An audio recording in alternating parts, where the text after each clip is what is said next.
One of the great things that we like to get out at bars or restaurants is homemade pretzels.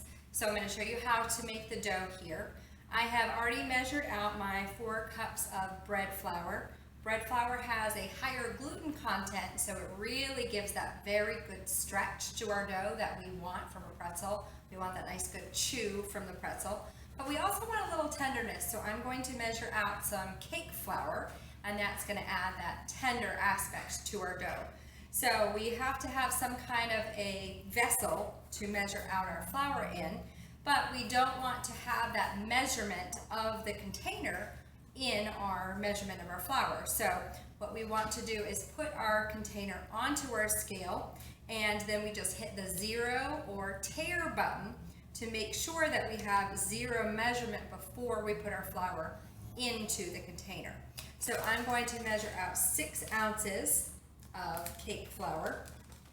If you cannot find cake flour or bread flour at the moment, we essentially have a mix of strong and weak flours, meaning higher and then lower gluten contents of our flours. So if you cannot find the 2 different flours, all-purpose is actually a good blend of both strong and weak flours. So you can just substitute 4 cups plus 6 ounces of all-purpose flour, and you should be perfect. So our pretzel dough is a yeasted dough, meaning it's leavened or risen by yeast. So I need to do what's called blooming my yeast, which means to wake it up. So when we buy yeast in the store, it's dormant, meaning it's asleep.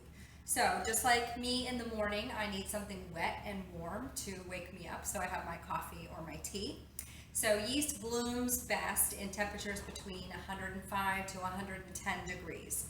So if we think we are 98 degrees, if that water or whatever liquid is in your yeast dough recipe is just a little warm to your touch, you should be about good. You can always use a thermometer for that, but we always have our hands on us. We don't always have a thermometer, so that's a really good test of the temperature. So I'm going to add my yeast to my water and just give it a really good stir up with a fork. Okay, and also I like to have something to eat in the morning. I have my oatmeal every morning. It helps me wake up. So we're going to give yeast what it loves to eat, which is sugar. So I'm just going to add a little bit of the sugar from the recipe. Okay, so yeast lives its entire life cycle to do 2 things. It lives to eat and it lives to fart. That's all it does its whole life. So it eats sugar and then farts out CO2. So that's the fermentation process. So the same process that makes our wine and our beer also makes our bread dough rise. So we just always want to take this one extra step to make sure that our yeast is alive and it's farting away before we add it to our recipe, because we have to let this sit and rise for about an hour and a half. So we don't want to wait that whole amount of time and then find out, oops, we did something wrong. So if your dough doesn't rise, a couple things could have happened. First of all, your liquid could have not been warm enough to wake it up. Second, it could be too hot. Okay, so yeast dies at about 140 degrees. So if your liquid was very hot to your touch, you could kill your yeast. And then third, your yeast could have been dead to begin with when you bought it in the store in the first place. So again, I always suggest taking this one extra step to make sure that it is alive and it is doing its business before we add it to the rest of the ingredients. So my yeast has been blooming for about 5 minutes. So you can really see that there are bubbles in there.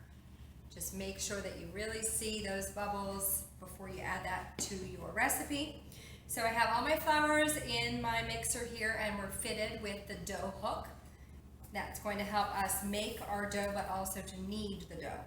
So there is our salt, the remainder of our sugar, and I'm going to get that mixing first. And then I'm going to add in our yeast and water mixture slowly, and then let the dough hook form that dough. After the dough comes together in a nice ball, we are going to knead that for about 10 minutes. And you never want to knead over the speed of about 2 of your mixer. And if you do not have a mixer, you can knead this by hand, and I will show you how to do that as well.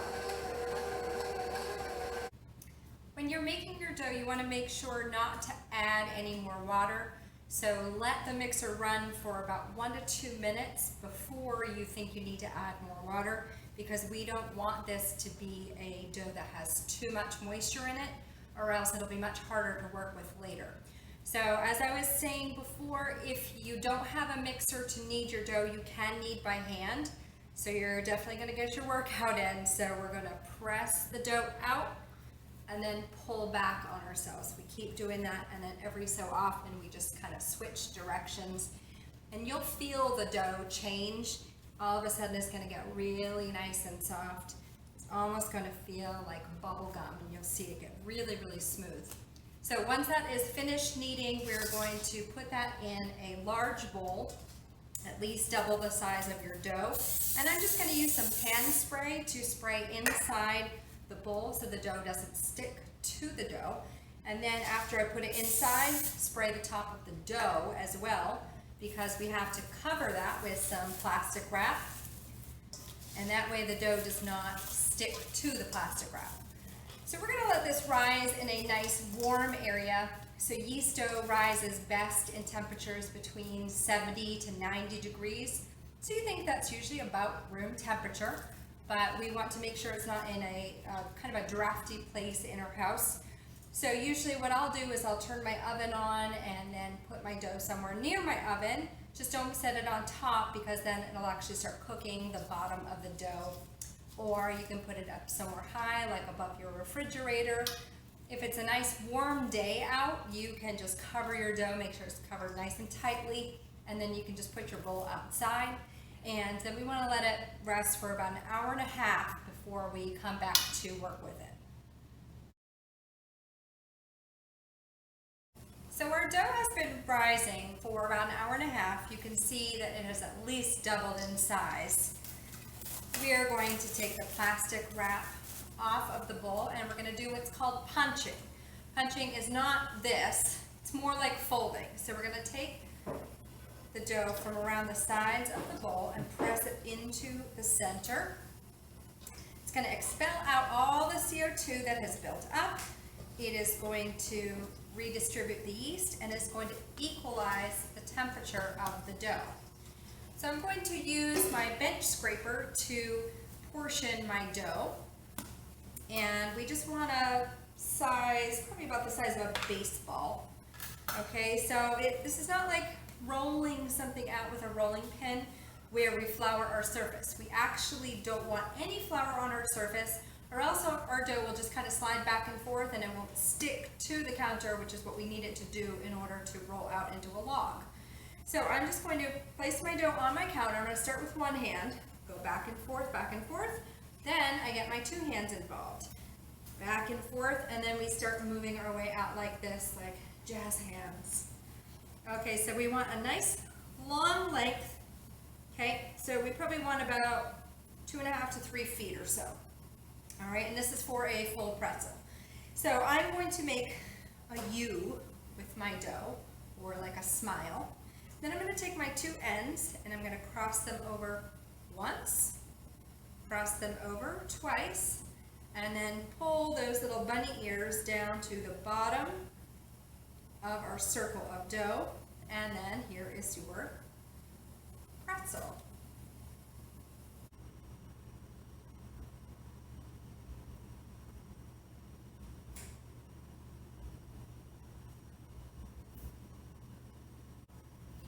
You don't have to make a classic pretzel shape with your dough. You can really get creative with this as well. So if you want to do a little twist, all you do is just make a long log like we did before, and then we just keep twisting our ends around and around, and we get a little twist.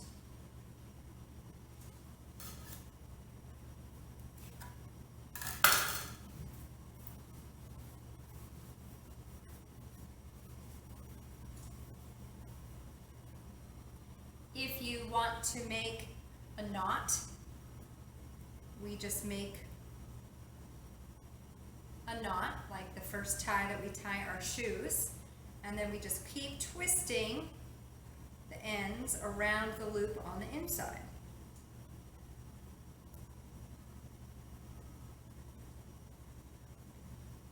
Comes out kind of like a little flower like that. If we want to make a braid, we start with a number 6, like this. So we have a loop and a tail. The tail goes over the first part, under the second part. So under, over, and then we pull the tail to the left. Since our tail is going left, we flip our loop to the left. Then we go back the other direction. Over first part, under second part. Now our tail is going to the right. We flip our loop to the right. And now we'll probably just get a tuck in at the end.